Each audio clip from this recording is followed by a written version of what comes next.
From a model who live-streamed her fatal ascent on TikTok, to a woman who spent so much of her descent stopping to film that by the time her Sherpa checked her gauge, the oxygen was nearly gone. I'm Alex, and today we're talking about TikTokers dying on the world's deadliest mountains. And some of these stories had me staring at my screen, wondering how any of this was allowed to happen. It was May 21st, 2017, on the southeast ridge of Mount Everest at roughly 28,000 feet, in a season that had packed dozens of climbers into the same narrow summit window. Alina Popa was 26 and worked part-time at a coffee shop in Bucharest, spending 2 years posting budget travel content to TikTok, averaging a few thousand views per clip. Everest was her breakout investment, most of her savings committed to the expedition. Physically, she had trained, and her prior guided summits included Kilimanjaro and Aconcagua. Her previous teammates described her as quiet but stubborn, compliant under supervision, inclined to cut corners when she felt she'd earned it. For me, it seemed like her goal wasn't just the summit. It was capturing the moment raw, which was her undoing. Filming above the balcony wasn't reckless in isolation. The fixed lines had become congested by early morning. Climbers queued in slow, frustrating increments. I think that for someone whose entire purpose on the mountain was documentation, standing still while her phone went unused was a genuine pressure. She filmed the delays, filmed other climbers, and periodically removed her oxygen mask to narrate in short, broken clips into the camera, reseating it each time with visible fumbling through her gloves, but never long enough for the regulator to fully stabilize. Near 28,000 feet, she unclipped from the fixed line to step around a cluster of stopped climbers, moving into deeper and uneven snow for a wider angle. Her Sherpa had instructed her to stay clipped at all times. She stayed off the line longer than he intended.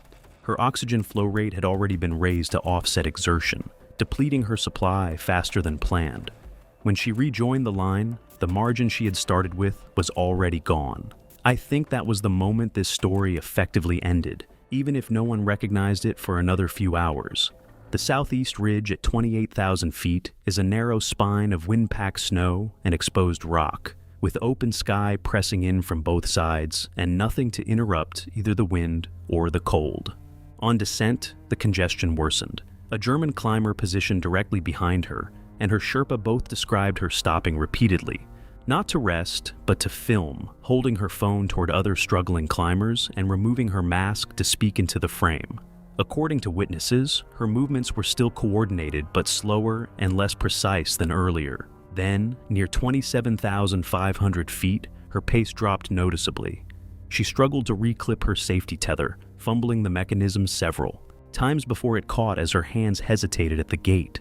The German climber heard her speak through the mask, and later told investigators he couldn't parse any of it. She removed her mask again to narrate.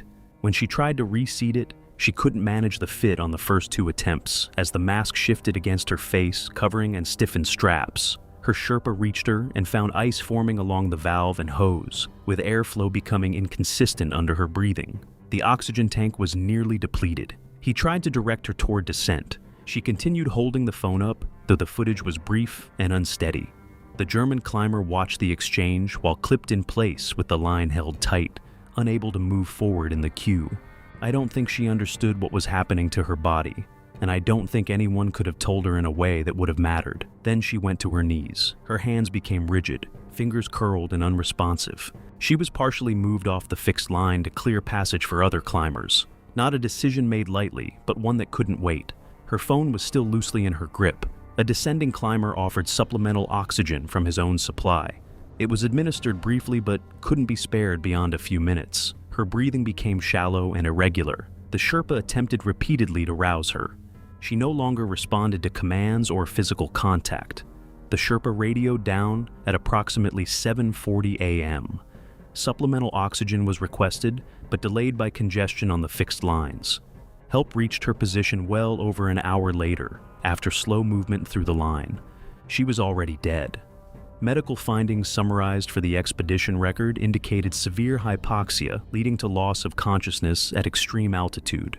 Her short-form video account was accessed by family after contacting the platform for account control and quietly deactivated within weeks, with most. public content removed from view, the equipment worked, the weather held. What failed was the distance between what she believed her experience had prepared her for and what the mountain actually required. Now, this next one's weird because she had already stood on top of the world once, and somehow that's exactly what made the second mountain so much more dangerous.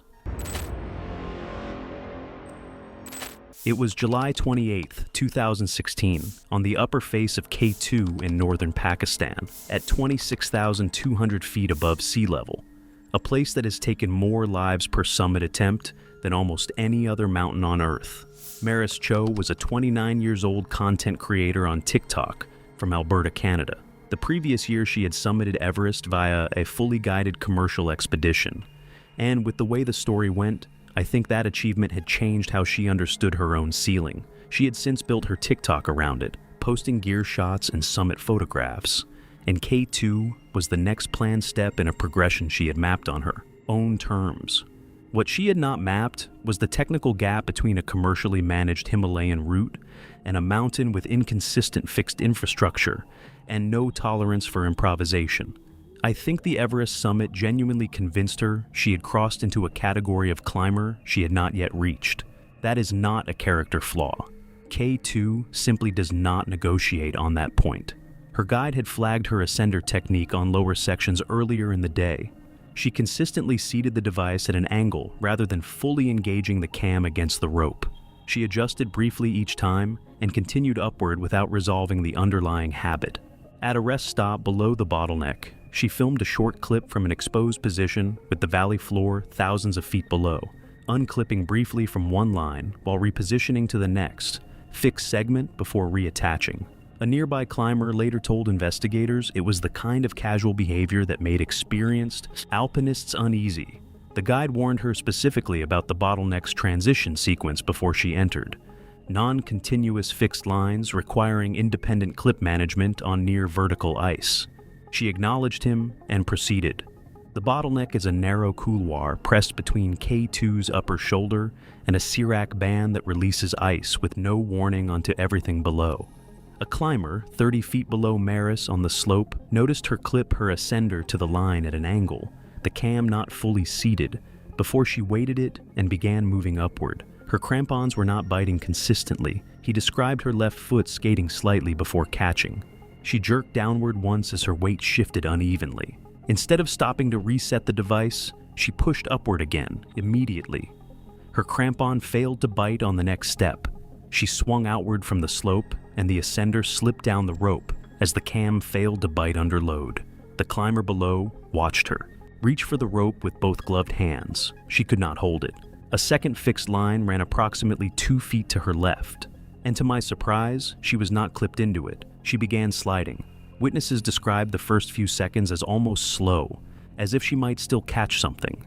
Then the angle of the slope took over. She struck a rock outcrop in the midsection of the couloir, which rotated her body and continued downward with repeated contact against ice and exposed rock. The sounds carried clearly to climbers still on the fixed lines above.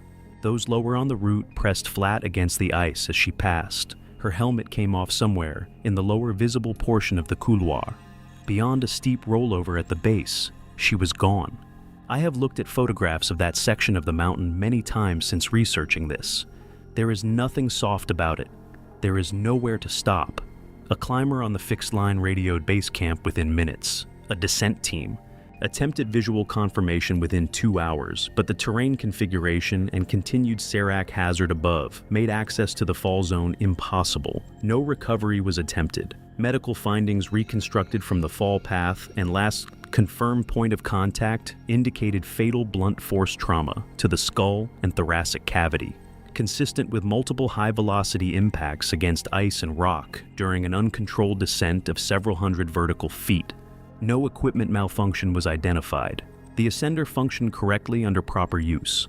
In the months that followed, her family submitted formal removal requests to the platform hosting her account. Reposts were taken down. The account was memorialized for a time, then removed entirely. I keep thinking about the clip she filmed from that exposed rest stop below the bottleneck. Gloves on, harness visible, the drop behind her not fully registering in frame. She had built genuine confidence on a foundation that looked solid from the outside, and no one had made the difference between Everest and Kay to feel real to her before that morning. That distinction cost her everything, and it is worth being honest about that, even if it changes nothing now. Okay, so this next one hit differently when I was researching it, because it's not about a technical failure. It's about a warning she heard, understood, and just decided didn't apply to her. It was April 18th, 2015, on a narrow shelf above Camp 2 in the Annapurna region of Nepal, where the upper snowfields hold their shape for weeks and then release all of it in under a minute. And the difference between those two states is invisible until it is not. Tessa Michaels was 24 years old, from Auckland, New Zealand. She had worked retail for 3 years before taking a year off to travel through Southeast Asia and into the Himalayas. She had a modest but growing TikTok following built around what she called hidden camp spots, locations chosen for their visual payoff, photographed at the best light, framed for the best angle.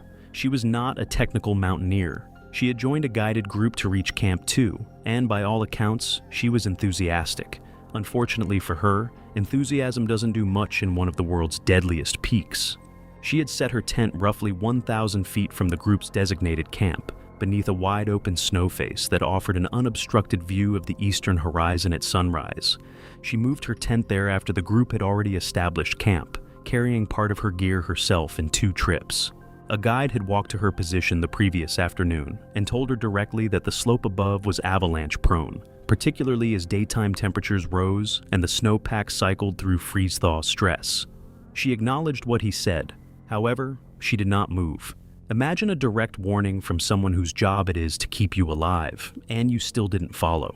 The weather was clear. The snow at her feet was firm. From where she stood, nothing looked wrong. She filmed the sunset from that position. She was still there at first light, but overnight temperatures had fluctuated, and the upper snowpack, loosened by the previous day's warmth and refrozen unevenly, had entered a condition experienced guides describe as structurally unreliable. A slab resting on a weakened layer beneath it, waiting for a trigger that might arrive or might not. The upper face above her tent stretched nearly 400 feet wide in the gray pre-dawn. A climber from the main camp, moving out early around 5:40 a.m., noticed thin, loose snow sliding off the face above her tent. The kind of minor surface movement that can mean nothing or can mean the slope is beginning to talk. He stopped to watch. Then, roughly 60 feet higher and further left across the face, a fracture line opened. It ran clean and straight across the width of the upper slope. The slab below it began to move. He shouted in her direction, but the distance was too great. The wind was carrying his voice away from her position and into the open valley. A second team member near the camp entrance also shouted. Neither warning likely reached her. The avalanche, dense, heavy spring snow mixed with compacted ice, accelerated down the open face and covered the distance to her position in well under half a minute from fracture. She had exited her tent. She was standing beside it, phone in hand, facing upslope. Both witnesses described her turning toward the sound before the flow reached her. The snow hit her at the knees and she went down immediately. The debris, moving at an estimated 30 to 40 miles per hour at impact, rolled over her in a mass that witnesses described as heavy rather than explosive. Not a wall, but a weight. Her tent collapsed. Part of it was carried downslope. Her arm was visible above the surface for a brief moment, pressing upward against the compacting snow before the settling debris covered it completely. The slope went quiet. I don't think the word buried captures what actually happens. The snow compacts immediately. It sets like concrete. The alarm was raised within seconds. The team leader called for mountain rescue and moved toward the debris field within 2 minutes. Avalanche probes and transceivers were deployed across the zone. Tessa was located after roughly 20 minutes, at a depth of about 3 feet beneath the surface. Extraction through the compacted debris took additional time. She was dead when recovered. Her pre-scheduled social media posts, clips of the campsite, the sunset, the slope she had positioned herself to film, continued uploading automatically for several hours after the avalanche. Followers left confused, cheerful comments beneath footage of the face that had killed her before teammates reported the account. The The posts were eventually taken down by the platform after the incident. Exta was reported. She had every opportunity to not be in that location. The guide told her. She understood. She made a judgment based on conditions that looked stable from where she was standing. And that is an understandable decision. It is also the decision that killed her. Those two things can be true at the same time, and sitting with that is harder than anything else in this story. Meanwhile, the next story's danger wasn't the mountain, it wasn't the weather, it wasn't even the route. It was the outfit. It was September 3rd, 2014, on the Gouda route high above the Tête Rousse Glacier in the French Alps, where the air at roughly 14,000 feet doesn't warn you. It simply collects its toll, quietly and without ceremony, from anyone who hasn't prepared to pay it. Elise Marot was 22 years old from Lyon, France. She had built a modest but growing TikTok following by documenting what she called aesthetic travel content. Short clips of herself in carefully considered outfits against dramatic backdrops, coastal cliffs, lavender fields, limestone gorges. Mont Blanc was her next location. Her hiking experience was real, but limited to trails well below significant altitude, and she had no prior exposure to high-altitude weather systems. She seemed like someone who had not yet learned to respect a thing she had never encountered. The decision to pack light made sense within the frame she had built around the trip. Heavy insulation doesn't photograph the way thin layers do against open sky. She brought light gloves, a mid-layer fleece, and a wind shell. Each item deliberate, but each item insufficient. A morning forecast noted moderate winds with a possible temperature drop near the summit, but the language of forecasts compresses badly in the mind of someone who has never felt what those words mean at altitude. Other climbers at the overnight refuge noted her thin, insufficient gear. A guide on the route mentioned it directly to her. Apparently she acknowledged it, said she planned a quick turnaround, and yet did not change her plan. I don't think she was being dismissive. I think she genuinely didn't have the reference point to understand what she was being warned about. The Gouda route above 12,000 feet is a narrow spine of compacted snow, an exposed rock where the wind has no terrain left to brake against before it reaches you. She left the refuge before dawn with a small group of independent climbers and a route guide. The early hours were manageable. By mid-morning, the wind had shifted and picked up beyond what the forecast suggested, and the temperature had dropped sharply. She stopped twice to film short clips, removing her gloves each time to operate her phone. Climbers moving past her noted she was already stopping more frequently than the pace required. By the time the group reached the upper ridge approach, she was visibly slower. A climber directly behind her later told investigators she had begun, fumbling with her phone, not filming, just attempting to grip it, before it slipped from her hand into the snow. She retrieved it, but her hands did not close around it the way hands normally close. They pressed against it. The climber described her grip as flat and uncoordinated. Her speech when she responded to questions from the guide had taken on a quality he described as slightly behind, words arriving at the right intervals, but without sharpness behind them. She stumbled twice on crampon placements that should have been routine. The guide attempted to turn her around. She took several more steps upward before stopping on her own. This is the part I find hardest to process.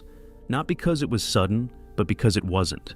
It happened in plain view, incrementally, and the people around her were watching it unfold without the tools to stop it. What followed was not dramatic in the cinematic sense. She began shivering in the sustained, full-body way that signals a system working hard to compensate. Then the shivering slowed. Two climbers flanked her and began moving her back down the ridge. Her crampon placements became unreliable, each step requiring direct guidance.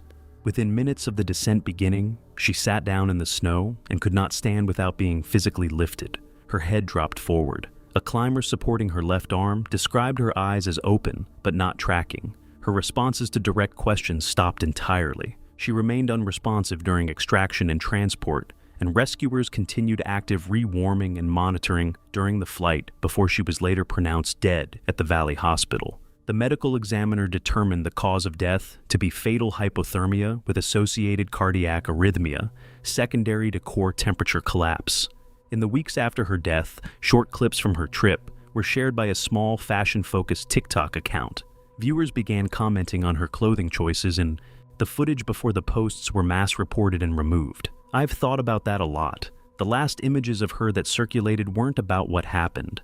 They were about what she was wearing when it did. That feels like its own kind of cruelty, separate from the mountain entirely, and one that nobody was held accountable for. All right, this next one bothered me more than I expected, because she actually made it to the summit, and that's the part that makes what happened on the way down so ridiculous. It was May 12th, 2018, on the upper descent ridge of a high peak in eastern Nepal at approximately 27,000 feet above sea level, a place where the atmosphere holds roughly a third of the oxygen available at sea level, and where the margin between functional and non-functional is not measured in effort, but in minutes. Rina Solvek was 28 years old and worked as a freelance translator based in Estonia. She had taken up mountaineering 3 years earlier and had begun documenting her climbs for her TikTok. Colleagues who had climbed with her described her as physically capable. Her conditioning was genuine, her pace on lower elevations consistently strong, but easily distracted when a camera was in her hands. She had framed the expedition as both a personal milestone and a content project simultaneously, and the two goals competed for attention in ways she had not fully resolved before the ascent began. She carried a 2-camera setup alongside her standard high-altitude kit and had hired a Sherpa guide through a regional operations firm based in Kathmandu. The decision to film at the summit was not irrational in intent. She had worked toward that moment for months, and the footage captured there, the views, the wind, her own voice over it, was exactly what her audience had been following the build-up for. The problem was not filming itself. It was that at this altitude, her cognitive performance had already begun to degrade in subtle but compounding ways, leading to shortened attention span, delayed responses, and reduced awareness of time spent on secondary tasks. Oxygen management is not a background task. It requires consistent, active attention. Every pause to adjust a shot, every moment reviewing a clip instead of checking a gauge, reduced the already narrow functional margin she had remaining. Her cylinder had been calculated for a standard ascent and descent with a narrow margin. The filming introduced irregular stops that the planning did not fully account for.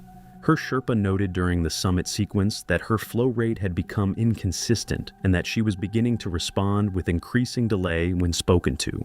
He reminded her to monitor the gauge carefully. She acknowledged him with shortened responses and continued filming in intermittent bursts rather than continuous focus. On the early descent, he repeated instructions more firmly as her compliance became less immediate.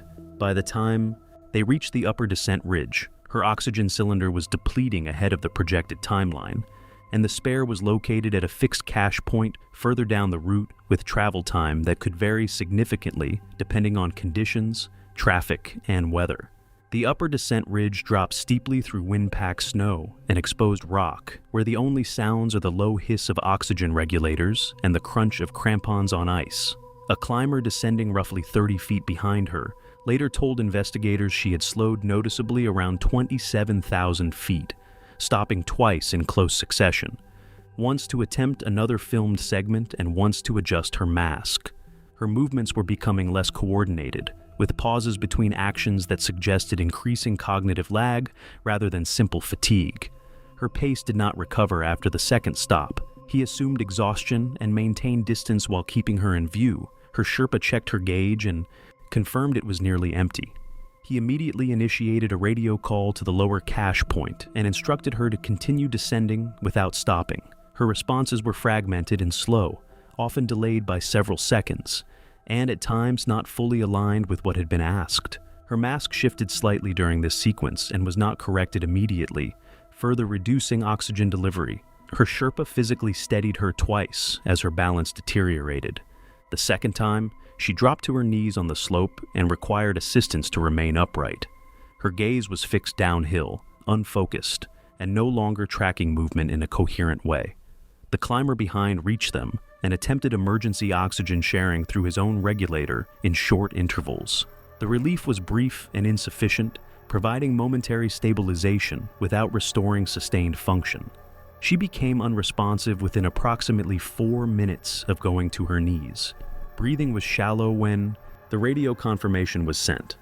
A second guide arrived later, carrying a replacement cylinder from the lower cache point, but her condition had already progressed beyond recoverable hypoxia. No revival attempts were successful. She was declared dead in the mountain.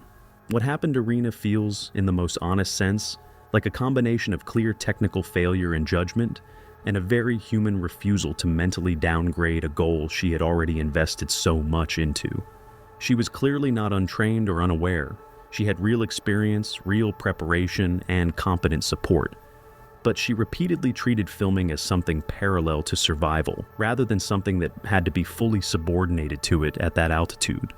Her family retrieved footage from her accounts in the weeks following and had it removed. The account was taken down shortly afterward,